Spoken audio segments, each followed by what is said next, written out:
자, 대입 연산자는 어사인먼트 오퍼레이터라고 해서 변수의 값을 저장하기 위해서 사용하는 연산자고요. 우리가 계속 지금까지 사용했던 연산자예요.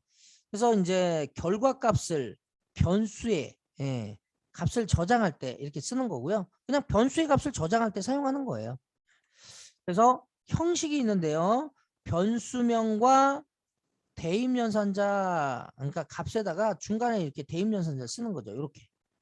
그리고 여기에는 변수명이 또 올 수가 있어요. 그죠? 그러면 A에 들어있는 변수의 값을 B에다가 넣으시오, 이런 뜻이죠. 그 다음에 여기에 수식이 올 수도 있어요. 그러면 여기에는 이렇게 1 플러스 2를 여기다가 저장하는 거죠. 그 다음에 여기에는 이제 함수. 그래서 아까 우리가 max라고 하는 함수는 뭐라고 그랬어요? 최대값을 돌려주는 거라고 그랬죠. 그래서 최대값을 리턴해 주는 함수인데 얘가 2를 돌려주거든요. 그래서 요 max가 실행이 돼서 끝나면 요 전체가 2로 바뀌어요. 그럼 2가 그대로 이쪽 D라는 변수에 이렇게 저장이 되는 거예요. 그래서 이런 여러 가지 형식이 있고요. 그 다음에 여기에 이제 순수한 대입 연산자는 는 하나. 그 다음에 기존의 산술 연산자에다가 요 대입 연산자를 플러스한 복합 대입 연산자가 있어요. 아까 우리가 했던 요런 거. 자, 그러면 요 내용에 대해서 잠깐 한번 살펴보면, 자, 여기에 이제 는이라고 하는 것은 얘가 같다라는 의미가 아니라 여기에 있는 여기 요 우변의 값을 좌변에 이렇게 저장한다, 이렇게 생각하시면 됩니다. 자, 그 다음에 여기에 플러스 는이라고 있어요. 그러면 이거는 이거하고 동일한 거예요. A에다가 B를 더해서 다시 A에 저장한다, 이렇게 생각하시면 돼요. 자, 빼기는요. 이렇게 똑같이 곱하기, 나누기, 나머지, 그 다음에 요거는 제곱하고 결과가 요 변수에 들어가는 거고요. 그 다음에 요거는 소수점 띄워버리는 거죠. 그래서 우리가 이제 아까 썼던 게 요거죠. 요거. 그렇죠. 이런 식으로 변수가 올 수도 있고 직접적인 값이 올 수도 있다. 근데 여기서 중요한 거는 값이 올 때는요, 오른쪽에 있는 애가 값이 와야지 왼쪽은 값이면 에러입니다. 그러니까 예를 들어서, 자, 만약에 제가 1에다가 플러스는 2 이렇게 했어요.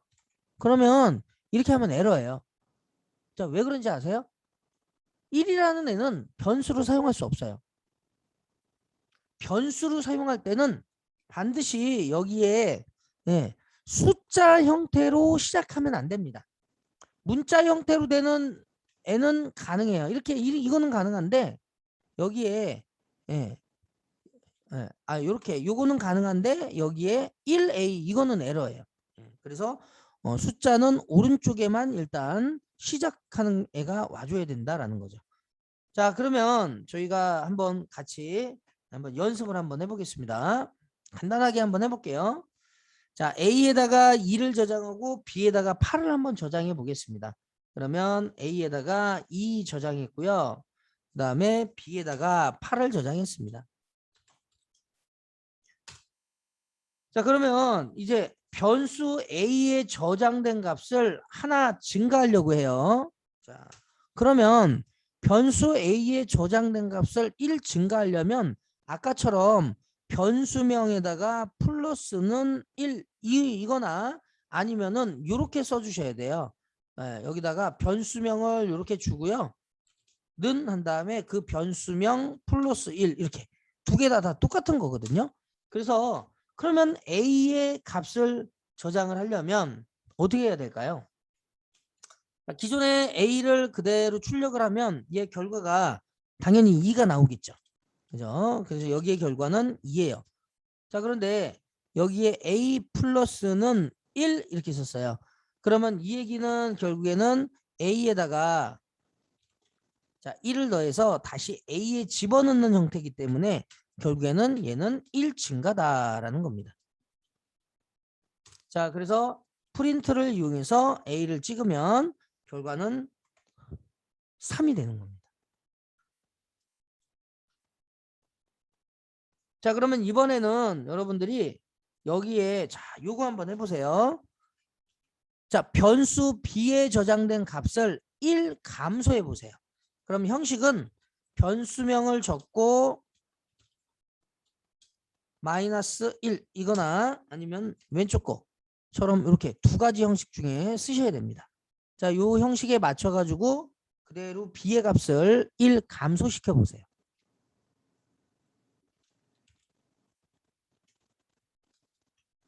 자, 지금 여기 이제 출력해 보면 b는 8이죠.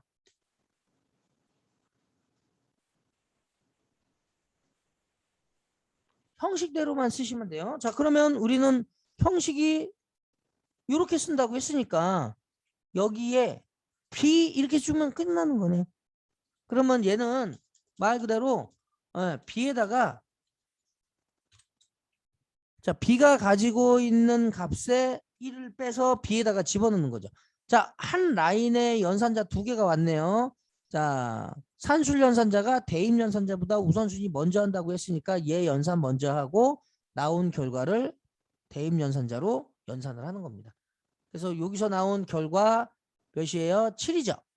그러면 이 7을 그대로 이쪽에 집어넣는 거니까 결국에는 얘나 같은 거예요. 그래서 요거는 우리가 1 감소라고 보시면 됩니다. 자, 그래서 프린트로 얘를 찍으면 얘는 7이 출력이 되는 거예요. 자, 요거는 반드시 외워주시는 코드.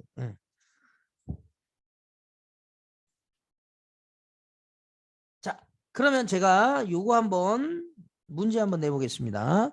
자, 여기까지 잘 따라오셨으면 자, 제가 이렇게 출력을 했어요. 그랬더니 지금 얘가 37이 출력이 됐대요. 37. 자, 지금 여기에 보면 A는 지금 2고 여기는 B는 자, 여기다가 7 자, 36 이렇게 한번 해보겠습니다. 36. 그러면 여기에는 어떤 코드가 들어가야 36이 될까요? 자, 지금 현재 여기까지의 코드는 지금 A에는 지금 몇이 들어가 있냐면 2가 들어가 있고 그 다음에 B에는 7이 들어가 있어요. 그럼 여기에 올 수 있는 애는 어떤 코드가 되느냐? 이게 이제 중요하겠죠.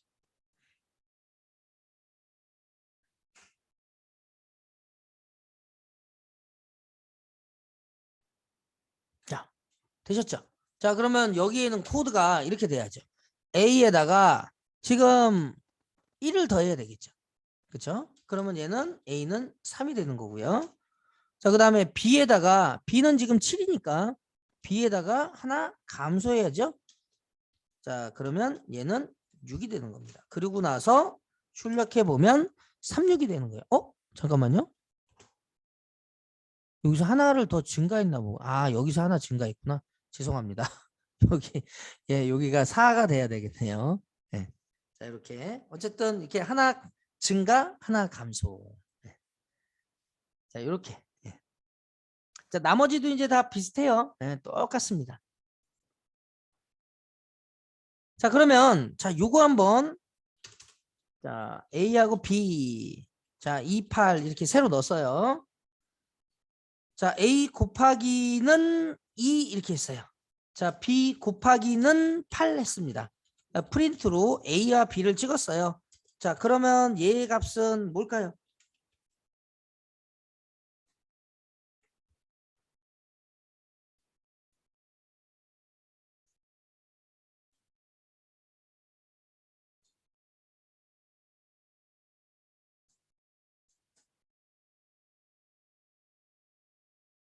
자, 계산을 해볼까요?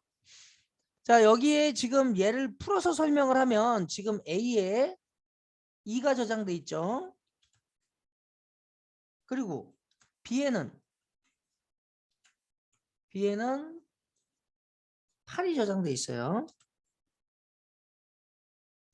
그러면 얘를 풀어서 설명하면 얘가 A는 A 곱하기 2니까 그죠? 그러면 A가 지금 2죠. 그럼 2 곱하기 2는 4죠. 그러니까 이걸 다시 A에 넣는 거니까 얘는 A에는 결국에는 몇이 들어가 있는 거예요? 4가 들어가 있는 거예요. 4. 이해되세요? 4. A에는 4. 자, 그 다음에 자, 요거 계산해 볼게요. 자, B는 얘는 풀어서 설명하면 B가 가지고 있는 값에다가 8을 곱해줘요. 자, 우리가 이제 별 그러면 곱하기를 얘기하는 거예요. 자, 그러면 B가 가지고 있는 값이 8이죠. 그러면 B에다가 8을 곱했어요. 그러니까 얘가 결과가 몇이에요? 64죠. 예. 그 64가 나온 결과를 B에다가 집어넣어요. 그러면 결과적으로는 얘가 그대로 지워지고 여기에 64가 나온다. 64가 저장이 되는 거지. 이렇게. 그러니까 출력의 결과는 4와 64가 나오겠죠. 그래서 출력의 결과는 4와 64다.